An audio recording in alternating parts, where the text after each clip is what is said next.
പുതുവത്സരവുമായി ബന്ധപ്പെട്ട് പലതരത്തിലുള്ള ക്രമീകരണങ്ങൾ സംസ്ഥാനത്ത് നടപ്പിലാക്കുന്നുണ്ട്. അതിനിടയിൽ മറ്റൊരു വാർത്തയിലേക്കാണ്. സംസ്ഥാനത്ത് പുതുവത്സരാഘോഷങ്ങളുടെ ഭാഗമായി ബാറുകളുടെ പ്രവർത്തന സമയം നീട്ടി നൽകി സർക്കാരിന്റെ ഉത്തരവ്. വിനോദസഞ്ചാരികളുടെ വരവ് കണക്കിലെടുത്താണ് തീരുമാനമെന്നാണ് പറയുന്നത്.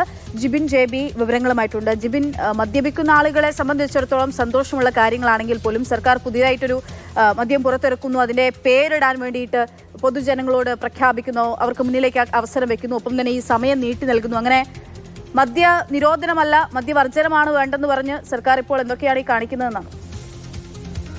അക്ഷയ, സംസ്ഥാനം പ്രത്യേകിച്ച് ഇന്ത്യയിൽ തന്നെ പുതുവർഷ ആഘോഷങ്ങളുടെ ഭാഗമായി ഏറ്റവും അധികം വിനോദസഞ്ചാരികൾ എത്തുന്ന ഒരു സ്ഥലം കേരളയാണ്, നമ്മുടെ സംസ്ഥാനമാണ്, കേരളമാണ്. അതുകൊണ്ടാണ് ഇത്തരത്തിൽ അന്ന് രാത്രി, അതായത് ബുധനാഴ്ച ഡിസംബർ 31 രാത്രി 12 മണി വരെ മദ്യം വിൽക്കാമെന്നുള്ള ഒരു ഉത്തരവ് ഇപ്പോൾ സംസ്ഥാന സർക്കാർ ഇറക്കിയിരിക്കുന്നത്. അതിൻ്റെ കാരണമായി അവർ പറയുന്നത് നേരത്തെ പറഞ്ഞത് തന്നെ, അതായത് ഏറ്റവും അധികം വിനോദസഞ്ചാരികൾ ഇങ്ങോട്ടേക്ക് എത്തുന്നത് ഈ ഒരു സമയത്താണ്. അപ്പോൾ ഈ സർക്കാരിൻ്റെ ഭാഗമായിട്ടുള്ള സർവീസുകൾ അല്ലെങ്കിൽ ഈ ബാറ് പോലെയുള്ള സംഭവങ്ങൾ 12 മണി വരെ പ്രവർത്തിച്ചില്ല എന്നുണ്ടെങ്കിൽ കഴിഞ്ഞ വർഷങ്ങളിലൊക്കെ നമ്മൾ ഒട്ടേറെ സംഭവങ്ങൾ കണ്ടതാണ്. വിദേശ മദ്യം, വ്യാജ മദ്യം ഒക്കെ തന്നെ ഇവിടെ വിൽപ്പന നടത്തുന്ന ഒരു സാഹചര്യമുണ്ട്. അതുകൊണ്ട് തന്നെ ഈ വ്യാജ മദ്യവിൽപ്പന തടയുന്നത് കൂടിയാണ് ഈ ഒരു ഉത്തരവിൻ്റെ ലക്ഷ്യമെന്നാണ് സംസ്ഥാന സർക്കാരിൻ്റെ ഈ ഒരു ഉത്തരവിലൂടെ മനസ്സിലാക്കുന്നത്. മറ്റൊരു കാര്യമുണ്ട്, നേരത്തെ ഈ ബ്രാൻഡിയുടെ സംസ്ഥാന സർക്കാർ പുറത്തിറക്കുന്ന ഒരു ബ്രാൻഡിയുടെ പേര് കൂടി ഇവിടുത്തെ ആളുകൾക്ക് അതിൻ്റെ പേര് സജസ്റ്റ് ചെയ്യാനുള്ള ഒരു അവസരം കൂടി നൽകിയിട്ടുണ്ട്.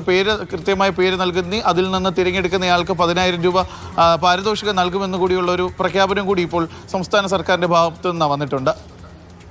ശരി, ജിബിൻ JB ആണ് വിവരങ്ങൾ നൽകുന്നു. എന്തായാലും സ്വാഭാവികമായിട്ടും ജിബിൻ പറയുന്ന കാരണങ്ങളൊക്കെ അത് കാരണങ്ങൾ തന്നെയാണ്. അതൊക്കെ കണക്കിലെടുത്തുകൊണ്ടുള്ള തീരുമാനങ്ങളൊക്കെ വേണം. എങ്കിൽ പോലും മദ്യപിക്കുന്നവർക്ക് മദ്യപാനത്തിന് സർക്കാർ കൂടുതൽ പ്രോത്സാഹനം നൽകുന്നുവോ എന്നുള്ള ചോദ്യം അവിടെ തന്നെ അവശേഷിക്കുകയാണ്.